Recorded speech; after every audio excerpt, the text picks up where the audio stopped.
Good day and welcome to this hour of Cyber Power of Tigrayan.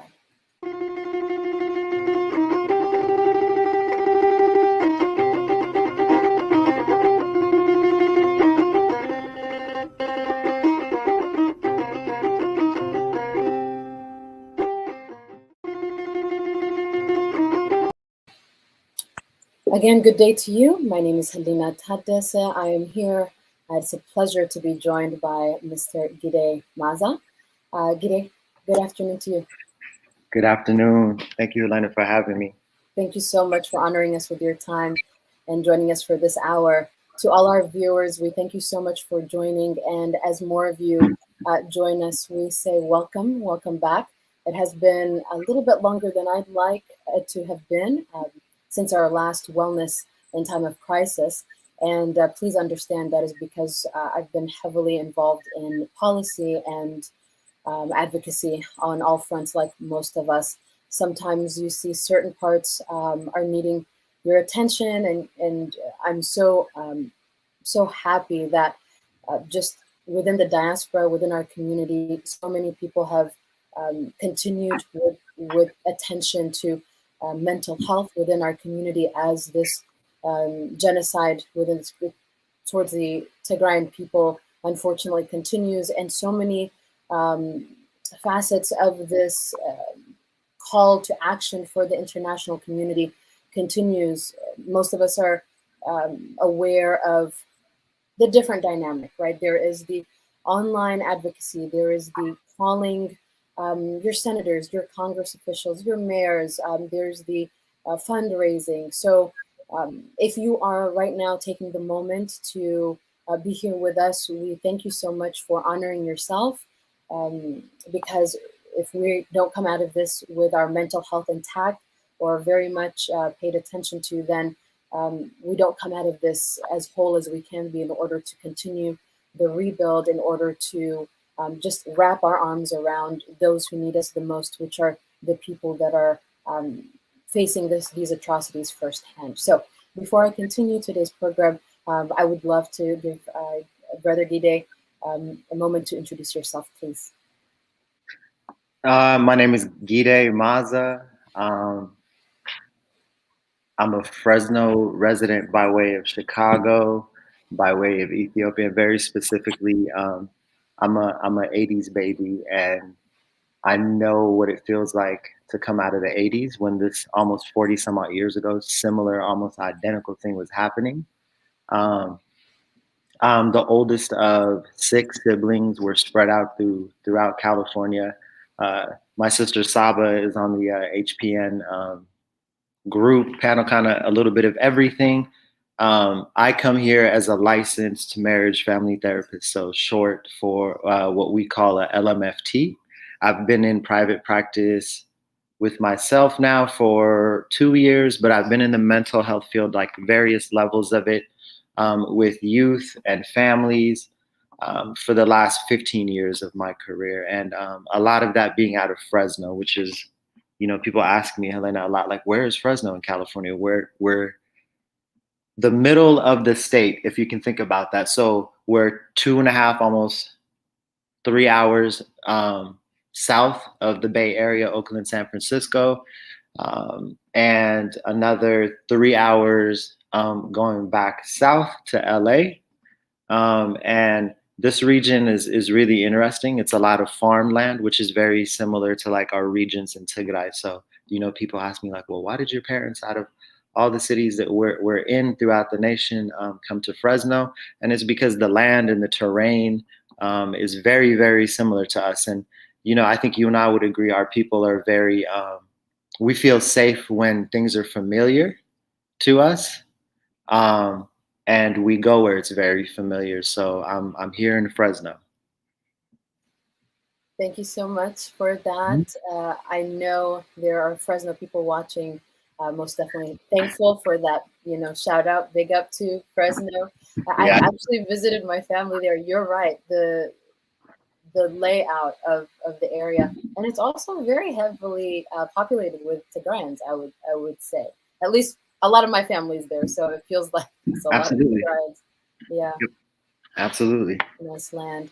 Um, Do you find that there are major differences in your day-to-day clients and those and your interactions with Tigrayan community members? And because we're in HPN together, I know probably more than ever in your life, you are um, communicating more so with community members. And I wonder for people who might wonder, are there vast differences, or are you finding, as I'm sure it must be true that we're all the same as a people, no matter what we're going through? I think you answered the question. I think it's the latter half. Um, our experiences individually and as Tigrayans, um, compared to like the global community and even here our local community, is different. But what I consistently find, like, the more and more I really dive into people's mental health, is that how we feel about our experiences is identical. So the emotions are across the board the same. That makes so much sense to me. So, in that spirit, I like to kick off each conversation reminding ourselves, reminding our viewers the key terminologies, especially with what's going on now with the crisis.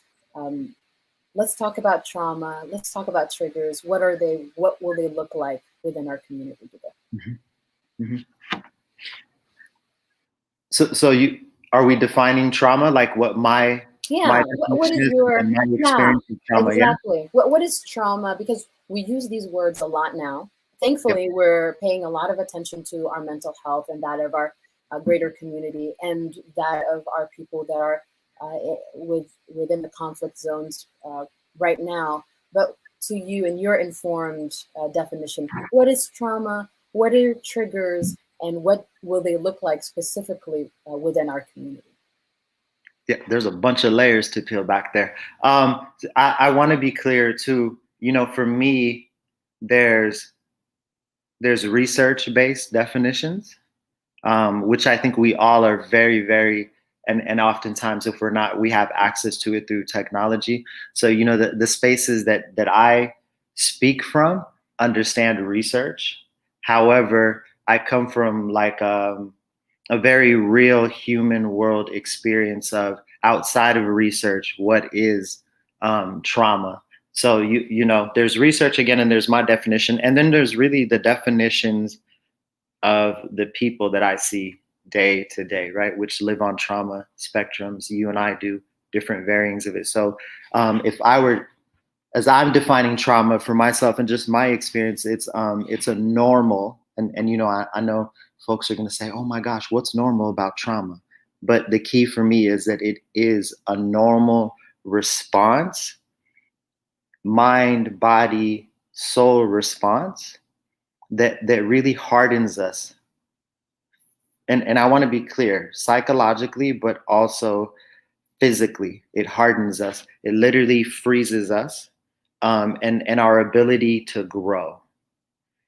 And the way I like to paint it is trauma for me, and really what I hear from my clients, again, day to day, is that it's what happens to them. It's what happens to me on the outside, right? The inside gets rattled and shaken, and then the outside physically reacts to that. And I hope we have some time to really dive into how trauma from the inside outside, how it literally manifests itself physically.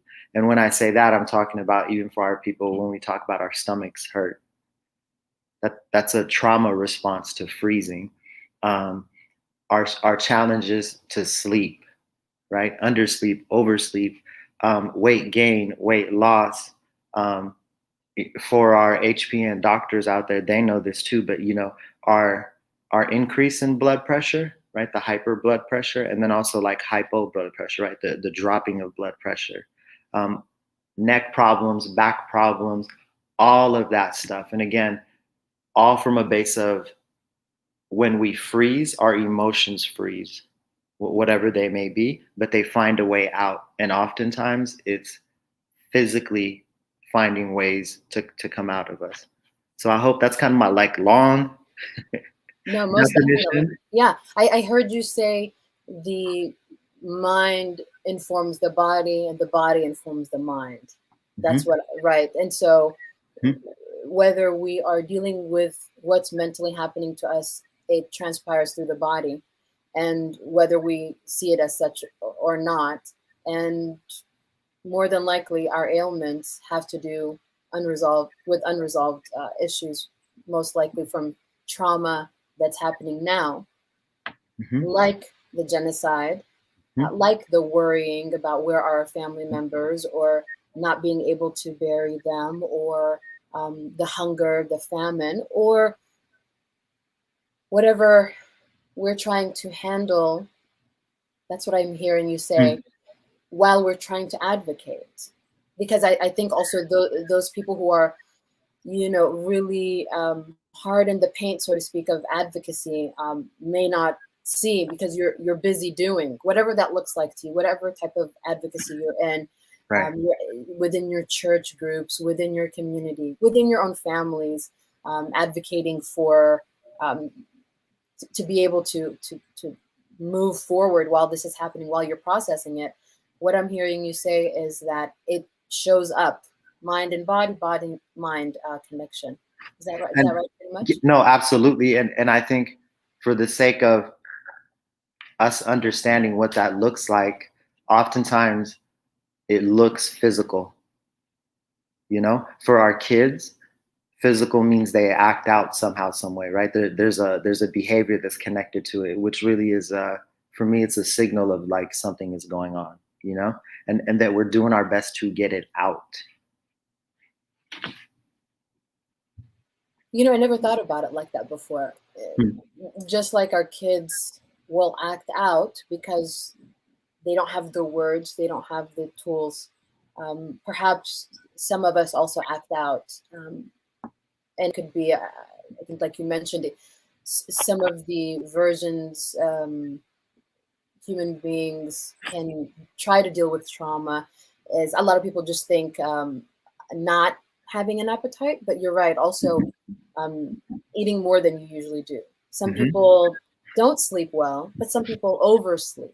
Hmm. And if you were consuming alcohol before, maybe you're over consuming now, Hmm. in order to numb it. So that could be also a way adults act up to ourselves in our own lives. That's a really Yeah. good point there. In terms of triggers, let's define triggers so that we can move forward in this conversation, remembering what these are as we continue to talk about them. Yeah. For me, triggers tend to be this idea where our brain says we need to um, we need to fight, whether it's physical or emotional. We need to run, and we know what that is. Literally get up and get out, be displaced, similar to what we're seeing between, you know, our borders between Sudan and Ethiopia, right? And then, well, I said it. So freeze. That's the other part. We literally stop, drop, and freeze because we're so overloaded emotionally, and our what I call like our back brain or our primitive brain says stop, right? So we biologically stop. Our breathing slows down. Our heart rate either increases or decreases, but it freezes. Um, all from a space of, and I want to be clear because this is hard, I think, for people to understand. Like, oh my gosh, you have to freeze or um, take flight somehow, some way, or fight. Yeah, because the brain, and I want to be very clear about this too for our people, is our brain's number one job is to survive. It doesn't matter, nor does it differentiate between a good day in survival, the everyday things, or an extreme situation that we're placed in. Um, it says that we are going to live or we're going to die in the situation. It doesn't differentiate, and it does this. for me, very appropriately, right? Because we do have to survive no matter what the situation is. Um, and survive from a place of, has safety been addressed or will safety be addressed? And until safety is addressed, it's really, really hard outside of, and I know we'll talk about this down the road here, but it's really, really hard um, to address coping skills, for example. If our brain is saying, are we safe? Do I have a home? Where is my home? How do I create a home? Do I have food?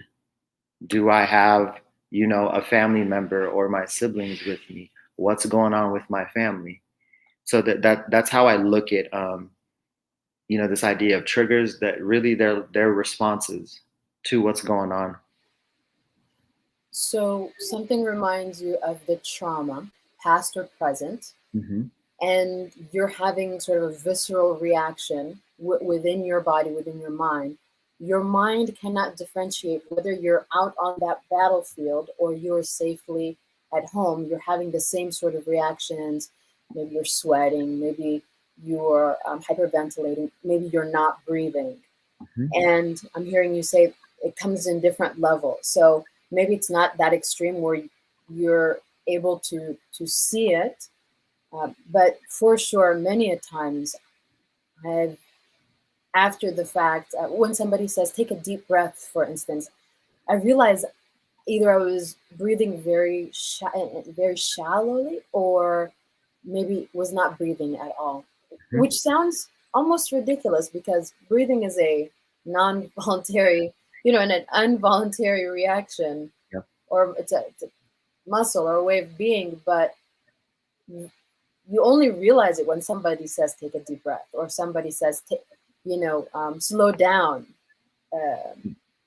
So needless to say, being in these conversations, especially within a community that is either sharing the same situation, has shared the same history, um, Tigrayan or outside of the Tigray community, is so important.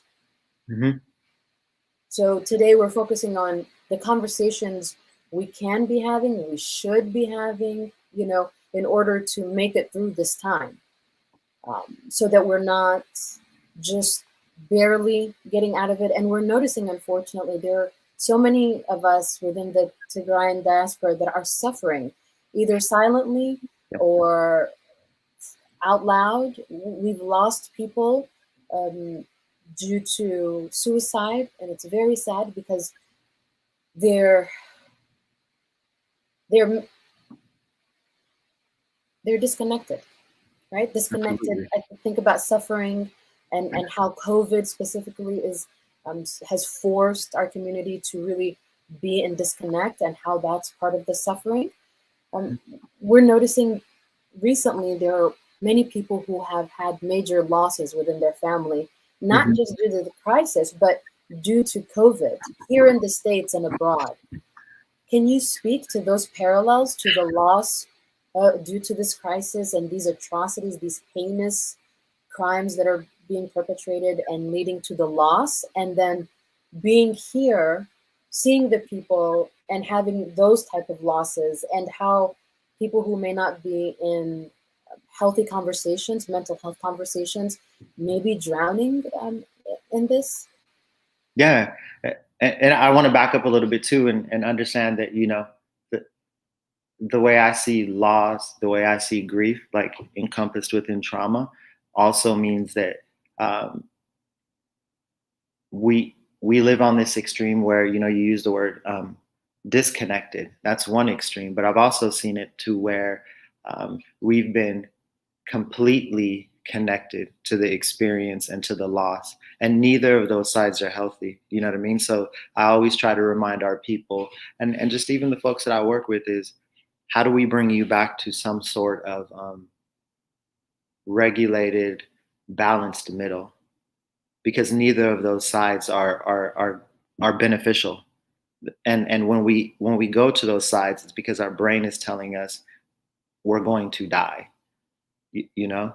So there's an overload component here, but I think there's something real about being connected completely and also significantly being disconnected, which is tricky because, we as people, one of the number one coping skills that we have is we're a people of like connection, whether it's talking, connection, physical connection, and I would even say like symbolic connection, you know, people, places, and things in Tigray, right? Like everything from the history of Aksum, Gondor, I like parts of Shire.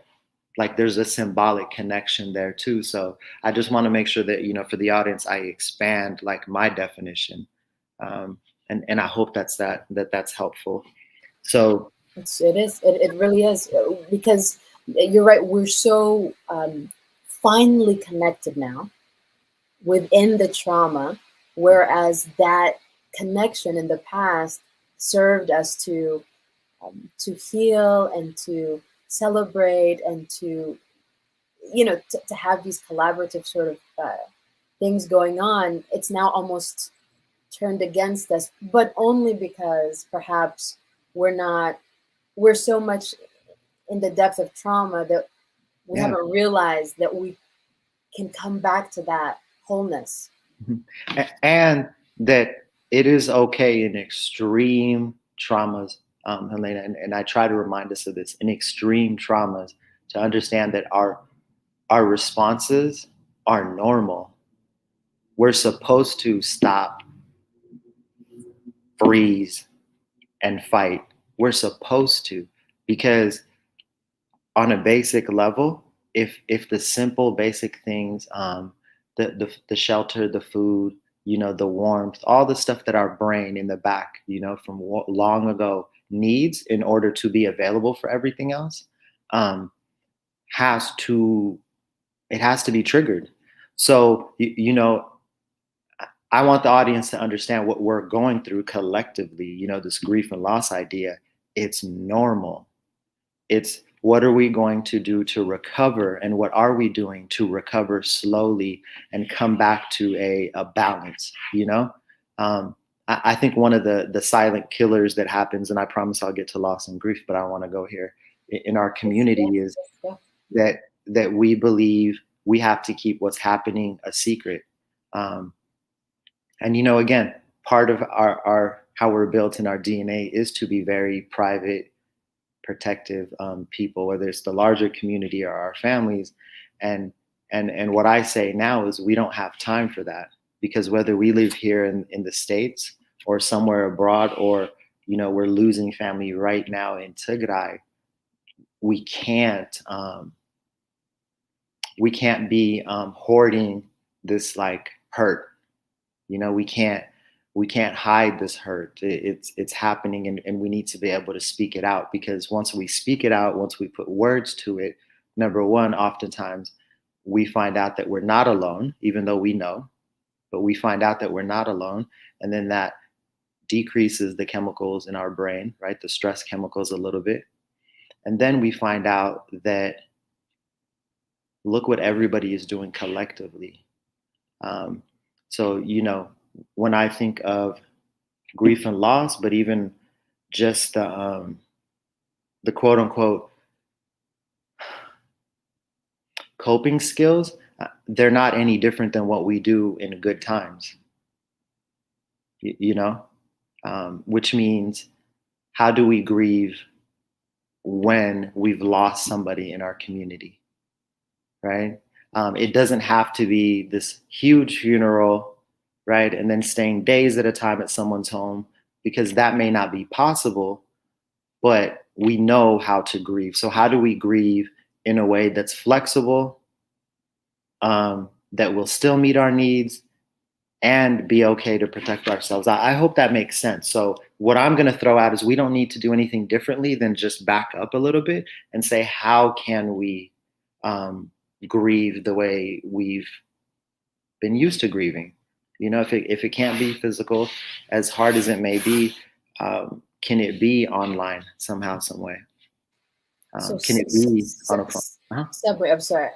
So, No, you're fine. just to make sure I'm hearing you say, how do we continue to stay connected, even though there's so many obstacles currently? Again, I think about COVID, and though we're slowly getting out of that, it feels like more than ever we're starting to see sort of as things slowly to open up, we're starting to see the ramifications of early COVID days. We're starting to see in person with our eyes the effect that it's had on certain people within our community, whether it be their family structure or their um, mental health. Because before, maybe a phone call, and you couldn't really understand the totality of how this was affecting certain people within the community. But now, as things are slowly starting to open up, and then I think about months ago, we were doing online funerals. Mm-hmm. Right now, we're doing in person funerals. And so I have to imagine that there's compounded grief. Absolutely. And as we cry for the person for whom we're attending, I think being human means that, you know, everything that's backed up in you just starts to come out. And, Yep. maybe you're grieving on so many different levels. But I do hear you saying that grieving, letting it out is important. We don't necessarily have to do anything new, but just letting it out in whatever way that it needs to be let out. Is that right? Absolutely. And then even before that, coming to a place and coming to an understanding of what you had to do, what we've had to do is okay given the circumstances. There's something about giving ourselves permission and doing away with like negative ideas and judgments of how dare we do it this way. So backing up and being able to say, you know what, I have permission to understand that I've gone through this like horrific thing, and that we as people right now are going through one of the most horrific things, like monsters that is even imaginable, like in history. We're in a genocide, right? People's literal bodies, um, whether it's men, women, or children, are being taken, are being abused. Um, we're being forced and displaced um, physically from our land. That does something to people, let alone us as people that are connected to our land. Um, to be able to like literally give yourself permission to say I'm doing the best that I can do, and that this is a normal response, and then taking it a step further and being able to say we're a connected people to each other. So how do we continue to stay um, connected, you know, and let out what we need to let out. And then everything after that, I feel like is manageable, because the other part of trauma is once you've experienced it, and I hate to use this kind of language, but once you experience some kind of trauma, it never leaves you. So then the conversation comes to how do we maintain our trauma but continue to move forward? So the now and the later part, being well informed now so that we can continue on for later. Yeah, yeah. A collective like holding of our breath,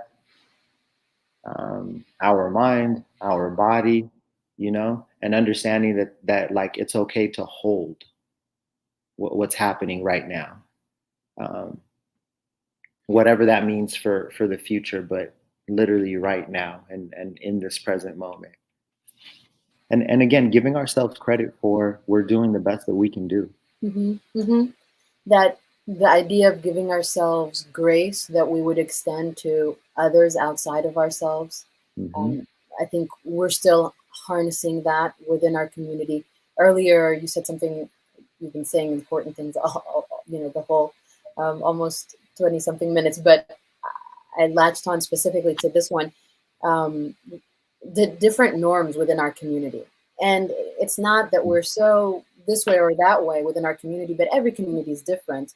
And for us, like you said, we're so used to keeping these secrets within our families, keeping secrets within our communities. And of course, I'm sure it has to do with our past. Um, Being a minority, it does something to you. It informs cultural norms. And now, when we need to be open the most, we're having to really move quickly to Yeah. do what we know we must in order for the good of the community. And I really have to commend our Tigrayan community because it just, I mean, you have to admit, we've come so far in such a Mhm. short time. And nobody is naive enough to say we don't have, Yeah. further to go. But I don't think we give ourselves as a community enough credit that, right? I mean, the Absolutely. attention to mental health, the attention to, um, just uh, rights across the sexes. I mean, the attention to things that people who would wish us ill, so to Mm. speak, would try to I don't really want to. I don't want to give energy to that, but Right. it has to be said because who are we kidding? But we've Here's the come thing, so Helene. far, right? No, we have, and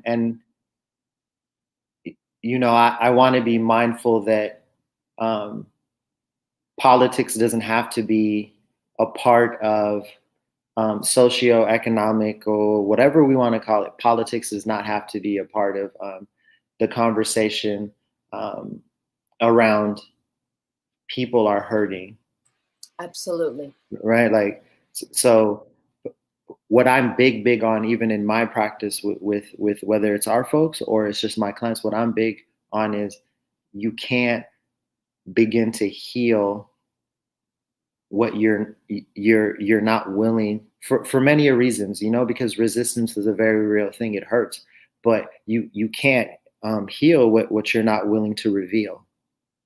And I'm very adamant about that with my clients. And once we get to that understanding, this whole dark world that my clients have been holding for long periods of time, all of a sudden it starts to just relieve itself little by little, you know and from there we jump into, well, now how are you, you know so we have to be able to put words to our experiences historically, um, and in the present and for the future. That's a part of our real life experience, so we have to be okay going there regardless of what the politics are.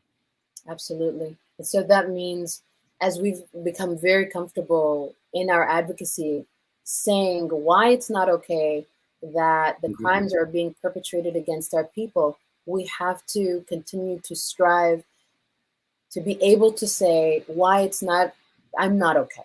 I'm not okay right now, and that's okay. Yep. Yep. Yep. And then that cut opens up, and of course it'll hurt because a lot comes with having to admit, or put light to something, because there's an adjustment period that's there, and there's an adjustment period for pain.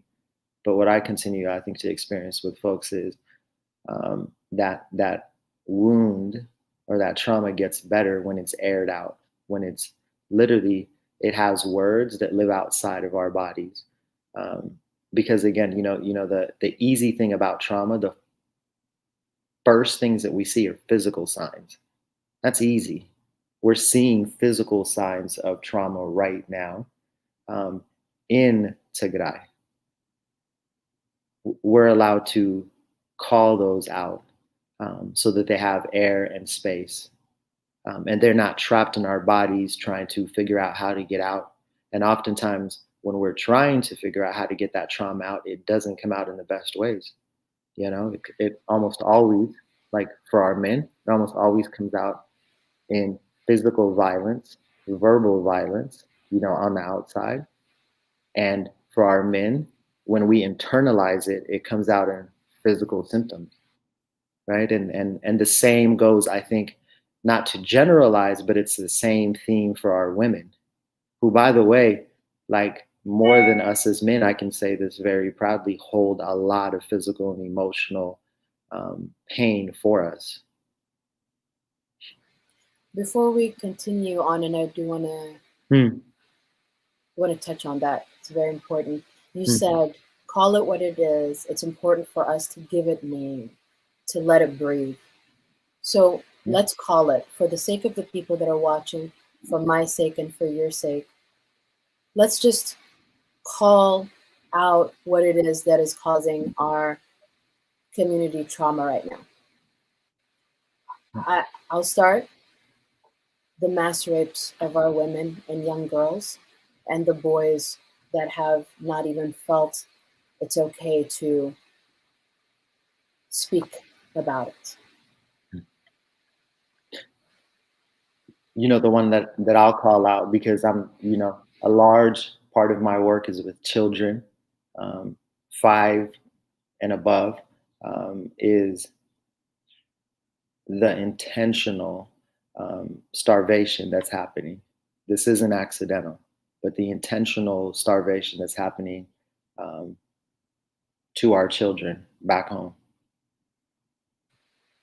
The people that once lived alongside our community members within Tigray, and even those of us here in the diaspora that felt like on a dime just Mm. disappeared or are actively disavowing and that our trauma, and that really hurts.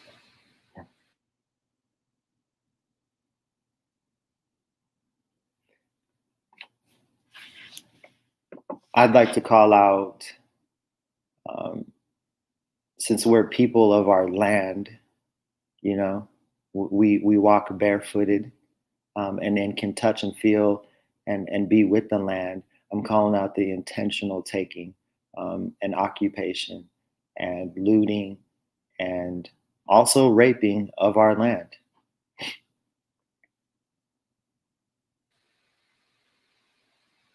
I feel compelled to call out the use of religious, Mm. spiritual symbols like the cross over massacred bodies, and that trauma that converges, Mm. something that's very sacred to you, and almost trying to take away yet another facet of life, which is our connection to God Himself.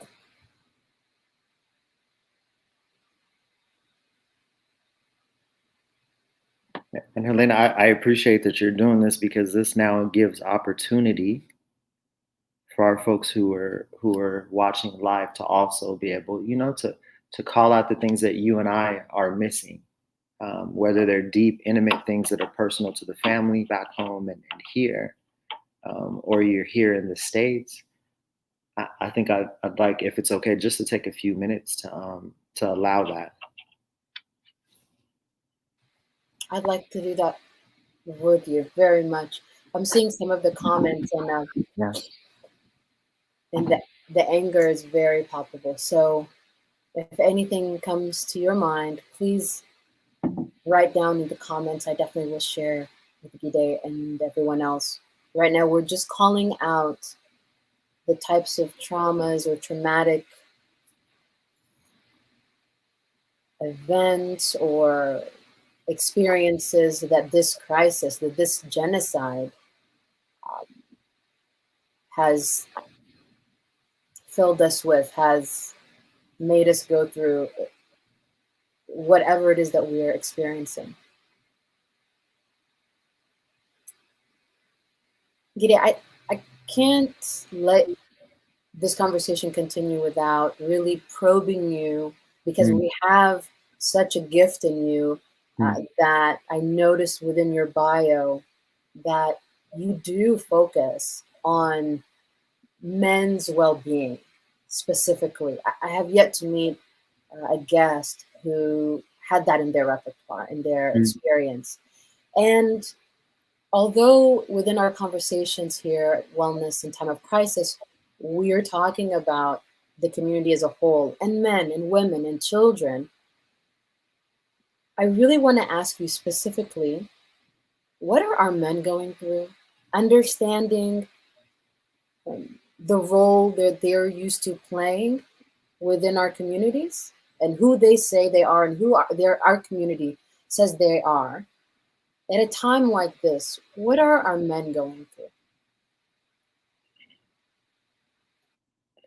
That's such a complex and like loaded question, but if I were to answer that from my space and just what I hear in general, you know, on top of the list is this resetting of who we are as men. Um, the old ways of this is how we used to do it um, are still very real, but they're also fading away in a world that we live in. So we're experiencing this like identity crisis. I think that's the big one, and that has a whole bunch to it. But if we're keeping it simple, I identity crisis is happening. Um, I, I think the idea that our roles as men to only be, for example, protectors and providers and very stoic, that idea is starting to fade away. Um, because what I'm hearing and seeing is that we're either hurting ourselves from the inside out, or it's again goes back to this manifestation piece, or it's physically coming out. You mentioned suicide.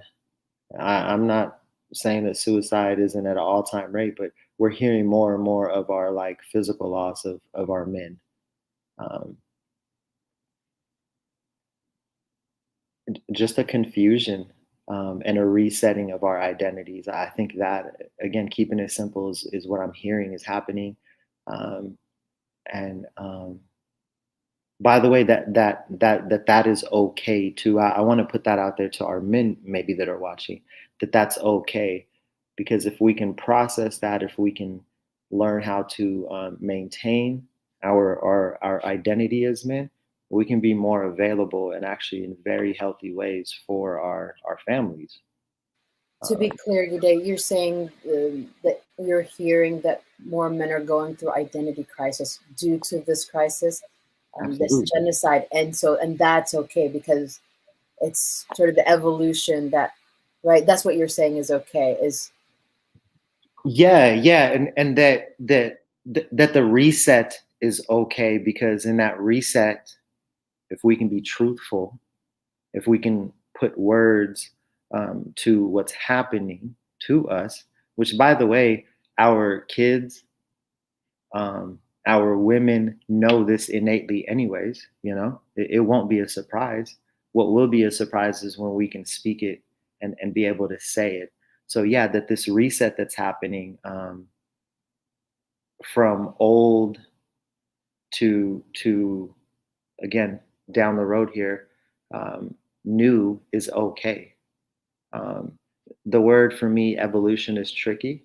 However, yeah, it's a level of the evolution that is happening here.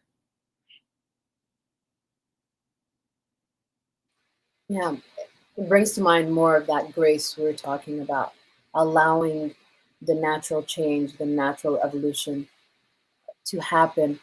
I want to take a second here. From our request, there have been some Hmm. people writing, and thank you so much for sharing, and thank you for joining us on this hour. Couldn't help but see Ahaya says something that comes up is that within the refugee camps that the survivors are, where we would feel, thank God, they've reached this place of safety, that unfortunately they too are dying of starvation and malnutrition. So we join you in that, and I don't want to minimize whatsoever your hurt and your pain.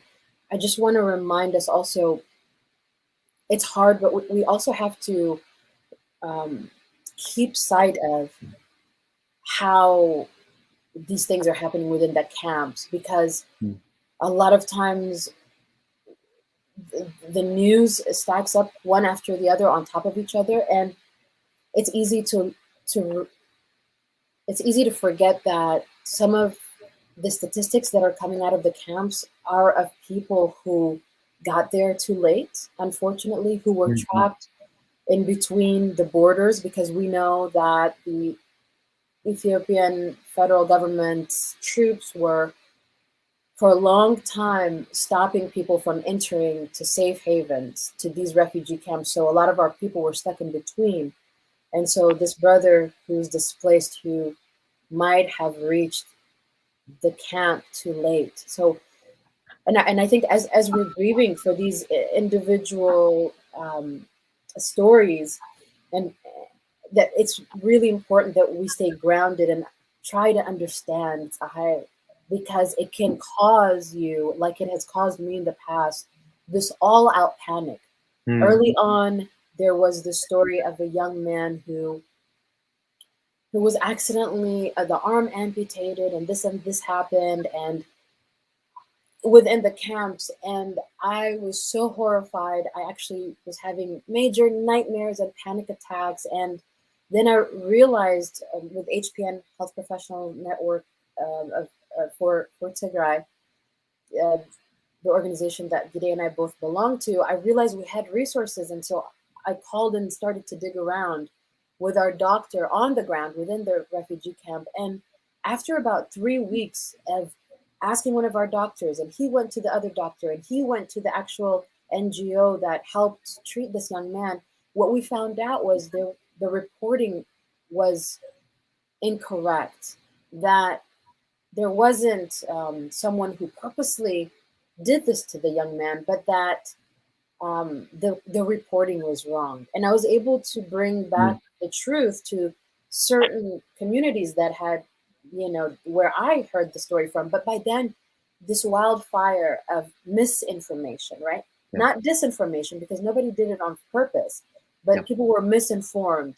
And it had caused such panic within our community that it added to the trauma, that nobody of Tigrayan descent is safe anywhere. So while we join you in that grief for our brother who didn't make it, I want to just remind us that it's important. Reach out to us. Reach out to the organizations that have people on the ground and that can speak to this. And I'll be very happy to join Gide in getting you this information about. You mentioned the brother from afar who died of malnutrition, and I do wonder if he just gotten to the refugee camp a little too late. Also, we have a little bit before that mentioned the grief of keeping all this grief to ourselves, Mm. and hopefully doesn't last forever. Yene Gabre mentioned that. Thank you for sharing that. Um, Absolutely, I think we share that with you as well. Um, Children also dying in the camps due to starvation and malnutrition. Mm. Absolutely, we join you in that concern, Sahai, and we join you in that concern as we continue to hold these NGOs outside of the diaspora. Um, we continue to hold them accountable. Um, and again, I don't want you to feel like I'm telling you you shouldn't feel this way, but I do want to address whatever we are able to address from our organization, and that is, there are people who care about this very much. We have doctors who have continuously gone to the camps and are bringing assessments, and there are also other organizations who join HPN for Tigray in holding UNHCR accountable, UNICEF. What are our children doing? you said you were going to be doing this. Why aren't you doing this? What are you doing? So we want you to know that you don't have to be in a dark somewhere, um, crying about these things that you're hearing about, that there are organizations within the diaspora who are speaking for you and for me and for our people. And then Ermias says, it hurts us all emotionally. It's good to share feelings to one another. Absolutely. Thank you, Right. Ermias. Um, And oftentimes that's a hard. And I'm glad Adam asked is bringing that up. So, like, that's right. let me back up. Oftentimes that's actually enough, but the outside, the physical side of this that wants us to do something, that's where the challenge is, you know. And I think, Helena, you've done a good job of covering this. On the outside, we have HPN as a network holding systems accountable, you know. So as much as we want to look inside, and I think spot on, Ermias is right. It's okay to feel. Let's not lose sight of what's happening on the outside as well for us within systems work. It's a combination of both that'll get us through this period. Absolutely. Agreed. I want to touch on possible negative self talk that survivors, and I say survivors, you and me not being there in Tigray, we're survivors. Um, those of us who have gone through either the 80s version of this, the famine, and I know my family and I, Hmm. we did that walk from Ethiopia to Sudan Yep. and then waited for our green cards. Yep. I know a lot of people share that story. I think about people who were even born within the refugee camps that are by our sides right now in advocacy. I think about some of our community members whose second, third, fourth famine or attack on our Tigrayan people this is. I think about people who've never even been to the country but identify because their families are either Tigrayan or of a different minority group who are triggered by this. We are all considered survivors. And as such, I know we have that thing called survivor's guilt. Why can I feed my child and they can't? Why can I turn on the lights and they can't? Why can I, all of these whys. So, what are some negative self talk that survivors, because I really want people to hear their self talk out loud, because there's so many of us who don't even realize there is such a thing happening within our minds that breaks down our mind and our bodies. So, Yep. what are some of these self talks, negative self talks that you've come across from your clients, from friends and family, noticed in yourself even? I would also say this: positive self-talk that is covered, but is actually negative self-talk. Uh Uh, huh. Okay, let's hear it. so I want to reverse a little bit though, and kind of put this on the audience as well, and on you as well, Elena, is if we believe or agree that trauma is this like normal response to a very extreme situation, um, what purpose does negative self-talk have in the situation? Oh, well, I like where that's going. Can we give examples of the self talk so that we can Yeah. answer the question? And Um, also, let's invite the audience. You're right. I'll take your lead. Please put in the box some of the self talk you've heard, you've noticed within your own mind. I'll put the biggest one out there, and I think it's survivor's guilt. Is especially for us here in the States. Why me is a huge one. Why am I not there holding and taking on um, my family and my country's pain. Um, Here's a positive one. How did I get so lucky to be here and my dad isn't here? My brother, my sister isn't here. Um, what am I worth? Because I'm here and they're over there. Um, Gosh, there's so many.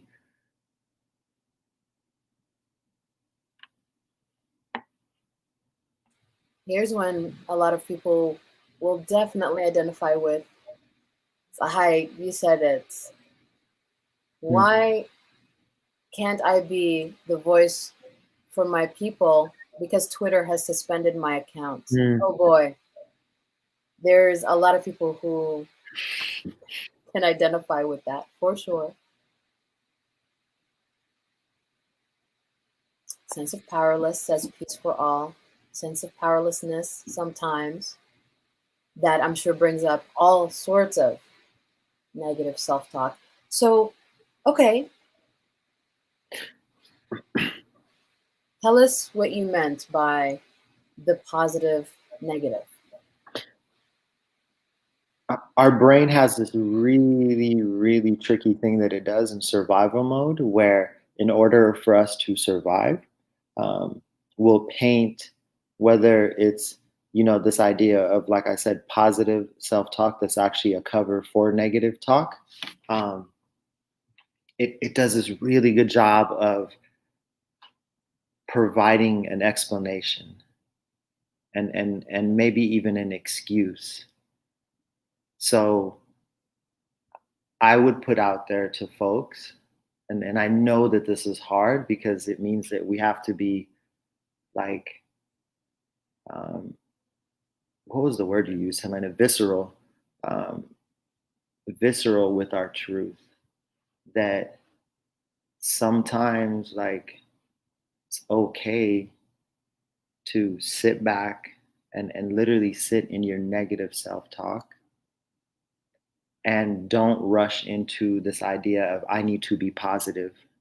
Um, I think in a very loving way, we're very, and this is global, I think, very hospitable people.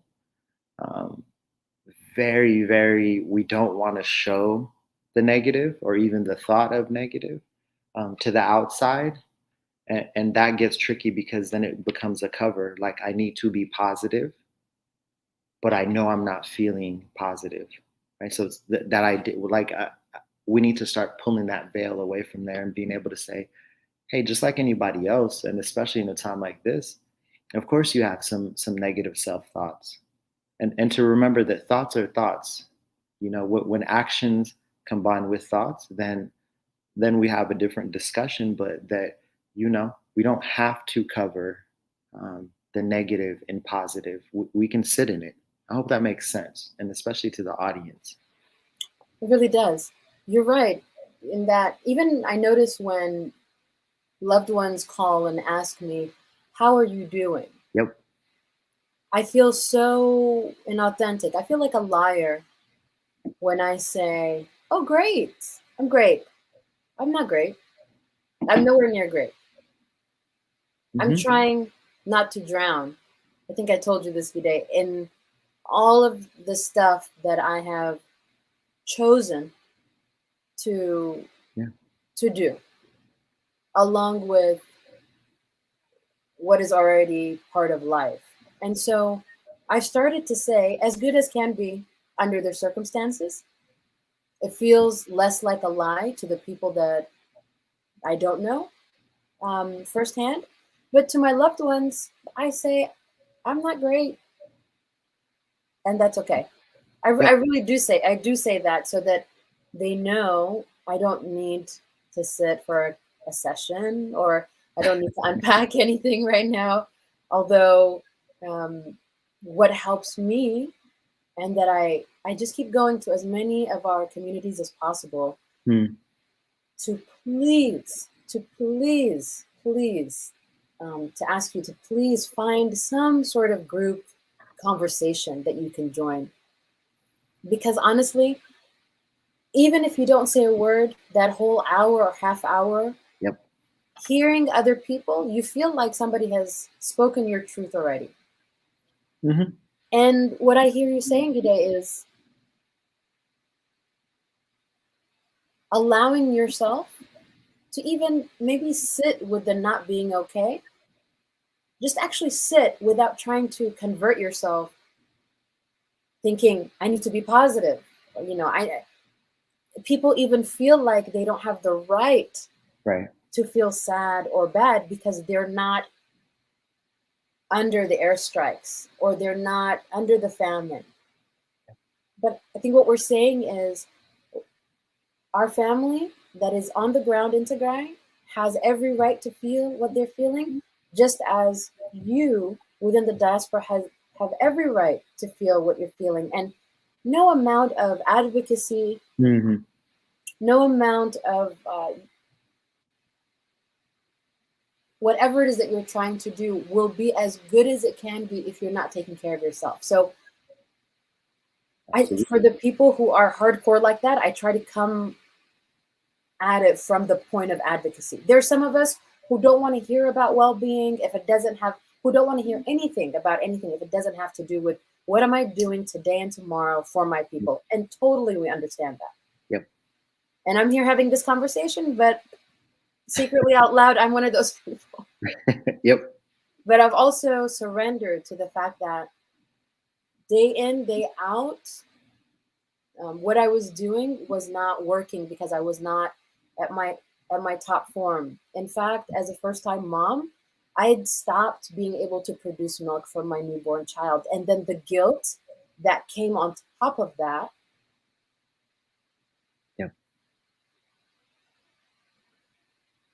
because then it became now, you know what I mean? Yeah. Of course, we're in America. He's not starving, but that's what guilt will do. That's what trauma will do. Yep. It will just massage things to make it the worst possible. And I'm choosing to share this to say it's not a unique story because I've heard it from other moms. I've heard it from other moms. So I think what we're saying is until we can acknowledge and be at peace with the fact that we're not okay, we can't do all the things that we're running around trying to do. And that if and not in the most present, available, quote unquote effective way that we can. And that it's actually okay to live in, you know, we're doing the best that we can, and that our best is not enough, and that it will miss the mark. Um, because we're in this very, very, I don't even know if there's words to put to it, but this very just horrific uh, situation. I don't know what else to call it. We're living a very real life that doesn't allow for us to take a break, but that we have to force taking a break. We have to force rest because this life is not gonna allow that. Right? It's not. So the rest and the peace, however you need to get it, is part of advocacy, is what I'm hearing. Absolutely, and that we can't forget what we already know we do as a people to rest, to advocate, to be well. It just can't look the way we would like it to, and that's okay. Hmm. Absolutely. That's okay. And I want to throw in there to commune with our creator again. Absolutely. We, we can't let them take that away. I'm more convinced than ever that genocide is with, taking away on all levels. And Good. I hear it said in American culture, in Western spheres, joy is a form of rebellion. joy is a form of rebellion, right? Joy Hmm. is a form. So I can't help but think that keeping our connection with our spirituality is also a part of our rebellion, a part of our advocacy, a part of our well-being. So Yeah. whatever that is to us, let's not forget that part. So before we log off for today, and I want to kind of put you on the hook for a part two of this conversation. Can we do that? I'm down. Yeah. Okay. You're not just saying it because you're on the spot and there are people watching. No, Okay, good. not at all. Because this Not at is all. such a I'm positive down. conversation, Yeah. and very much so important to hear it right from a Tigrayan man. You know, Yeah. that's how it feels to me. Um, Yeah. And and that's how it and feels. my family has an experience. I was on that walk with my mom multiple times. I have two siblings that were born in Sudan. Um, so So you we were know, talking about you. yeah, Yeah, yeah, and we're talking about me and the part of me that still continues to figure out how to be well, because that's an experience that will never leave, that's uh, right. because it's happened on the outside to me, it's happened to my mother and even my siblings on the outside, but it's happened to me and it happens to me on the inside. So there are triggers that happen with things like this. So this is professional, but it's also very, very personal. There's a Shakespearean line somewhere. It says "entered in their bones." It's something that has entered into our bones. Yep. You know, that generational stuff that we hear about, we talk about. I want to close out talking about ways to ground ourselves in the Mm. present when we feel lofty, when we feel stressed, when we're feeling this post-traumatic stress where we're triggered, what we talked about, things that nudge this trauma and resolve trauma, and you start Yeah. feeling like you're not breathing, you're not, let's put out there some things that we can do, physical things, mental things. What can we do? And why don't you guys share with us also in the chat, what are some of the things that you do while we talk about what people can do? They'll do. And this is a very hard one. Don't take what's happening to that other person that you're sitting with, in front of, on the phone with, personal, right? There's a healthy level of, in order to listen, you have to step back a little bit. So not taking negative emotions or outbursts personal, or to the heart is what I would say. Um, and again, that's a hard one because what's happening here is personal, you know, which is the trick. And again, I believe that things can live together. So as much as I say, do your best to step back and not take personal these negative emotions. I'm also saying it's okay to step in and hold emotions for our people, but remember how to recover for yourself so that you can do it again. Um, Yeah, that's a good one. I direct that especially to this conversation that's happening in the chats about social media advocacy, because that's where we get caught up really. yeah, And some people are talking about getting kicked off of Twitter being one of the main forms of advocacy currently. And that is why a lot of accounts are suspended, because this is real. This is something that's really happening there, to you, to your people, and so you can't help but get triggered. And then that now you are at a back and forth, and you say something, and then that person reports you to Twitter safety, and now your account is blocked, and now you're having trauma because you feel like you've been silenced, or people have been silenced. So there's that full circle that comes just from trying to do something Before we move on from this, I want to remind you there are other forms of advocacy, Mm. and I've noticed that part of mental health, good mental health, part of taking care of ourselves is being informed, because what we don't understand it really scares us, and that gets into that dark side of our imagination. But also, part of mental health is finding your niche. And it, although it takes a lot of us to do these campaigns, if you are consistently being suspended, and I know quite a few members of my family who are facing that, and it causes them such anxiety, then let's find a different way. Mm. Because right now, also, what we're doing as a community is, and that is actually why I've been away from wellness in time of crisis. We are speaking to every possible congressperson, senator. This is something that every community does and needs to do. And so please reach out to me. HPN for Tigrayan Advocacy Group, which I'm involved with as well. That is our um, commitment to our community, is being your one-stop shop for helping you connect with your representatives and helping you facilitate that conversation. So there's so many different forms. Right. I think it's needless to say that we finding a positive way to advocate also helps us take care of ourselves. We were, I think. I'm sorry, go ahead.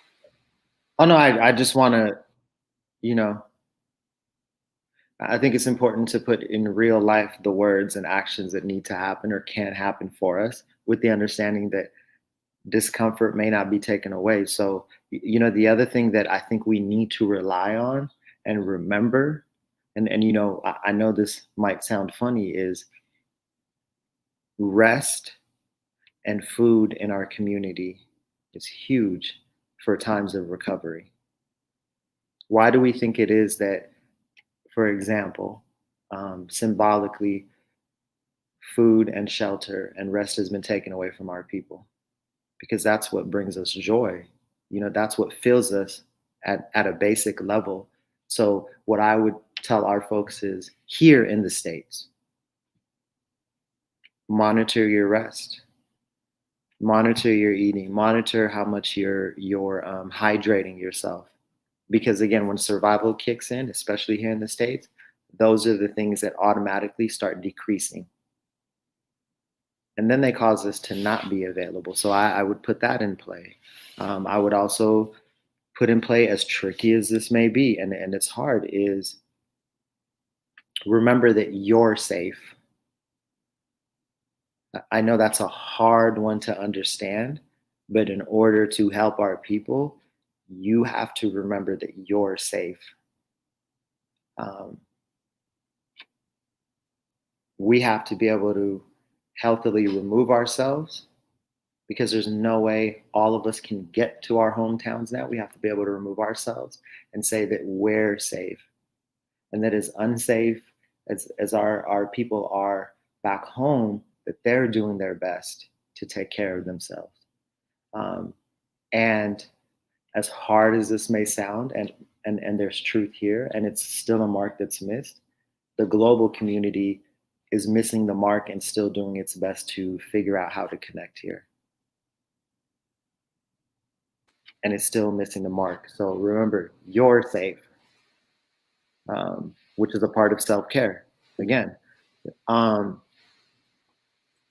platforms like what's happening here with you and I, Helena, this idea of let's educate and inform our people so that we can make like wiser, reasonable decisions. That's important. Tune in to what HPN is doing, and the many other organizations are doing here, so that we can come back to some kind of like healthy medium, because there is a lot of information being placed out all the time. So, you know, in the same breath, I would also say learn how to and recognize when you need to tune out, that it is okay to tune out. It is okay to step back, because living in a world that's always requires us to be in tune is a challenge here. You know, and we're not going through anything easy as a people here in the States. Although our experience are completely different than back home, but our people back home are living a real life. Um, That's right. That's right. we do our best. Um, don't forget that we've recovered before, and that in a time of crisis, it doesn't mean that we forget that or that we have to change how that looks for this time. Um, this is real. I don't know what else to say about it. It's just real. I think that says it. That says it all. Rest, understanding that this is a real time in history. Sustenance, Hmm. reaching out and finding these conversations like the one we have had today, which exist within our communities. And we ask you to please reach out. We are putting a resource section at hpnfortigray.org where you will be able to find community members that are having these conversations. And of course, you could reach out to us as well, and we're happy to connect you. Or guess what? You can actually start a conversation yourself. Maybe it's something within your own city or state. Maybe it's something within your church or place of worship. It could be a Zoom link because of COVID. That's one good thing that came out of COVID. We've gotten closer from across the nations. You know, something about hearing somebody's voice that knows what you're talking about. And then in terms of physical things that we could do, I think about, of course, you mentioned again rest and sustenance, um, the breathing. You know, Hmm. as soon as you realize, maybe say, "Am I breathing right now?" I know it sounds silly, but it really isn't because a lot of times you'll find you probably are breathing very shallowly or maybe not breathing at all. Yeah. There's an exercise also where you close your eyes and you could be sitting or standing and um, you start at the bottom of your feet, um, recognizing um, what your feet is feeling and slowly coming up towards your head as in you feel your bones sitting on the chair, you feel your back straightening up, you feel your arms touching the arm seat, basically breathing and feeling yourself physically here. So sort of physically rooting your your body to the place and understanding the time that you're in. And sometimes I even say to myself, I'm safe. I'm safe. Yep. Sometimes I say, all is well when I find my heartbeat, all is well. And we live in an age of technology. So, you guys, really, it's really incredibly easy to go to YouTube and say, I know, it sounds, but they're all within our fingertips. You know Yep. what I like to do, Gide? Yep. Some evenings when everybody's calmed down at the house, I go to YouTube and I put in "All Is Well" guided meditation, Yep. and I just close my ears. And there's this woman that usually just pops up, and she just says things like, "All is well, Huh. all is well," and I just breathe as she tells me, "All is well." Like, sometimes we just need to get out of our heads. So Yep. whatever it looks like for you, whatever works. This might be one of the longer programs we've had. This has been such a wonderful conversation, Gide. I thank you so much on behalf of our listeners, our viewers. For myself, I'm going to. I feel bad. I don't want to even close out, but I want to honor your time. I promised you an hour, and we're coming upon an All hour good. and 20. But I just want to quickly read off some of the situations that's happening in the text here. No. Meditation, taking a walk, swimming, all help me. Thank you so much, Zaman. Thank you, brother and sister Helena, brother Gide. It was insightful discussion. Thank you, Yana. Thank you so much for that. Peace for all. Well said. That's also in the comments. I personally use it to fuel me, to put everything I have to rebuild Tigray better, stronger. My redemption, manner of speaking, lay in a better tomorrow for the next generation of Tigrayans. Beautifully said. Beautifully said. And that's why we want to continue to advocate. You take care of yourselves, we take care of ourselves so that we can be there in full force. Perfectly said. Thank you for the advice. Yes, we have to be healthy in order to heal and help ourselves. That's the consensus here. Thank you all so very much for joining us. Any last words for this conversation today?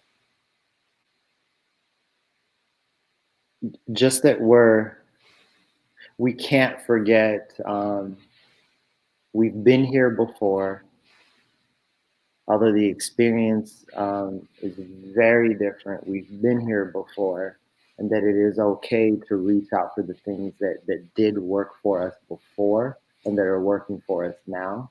And just a reminder that just whatever we don't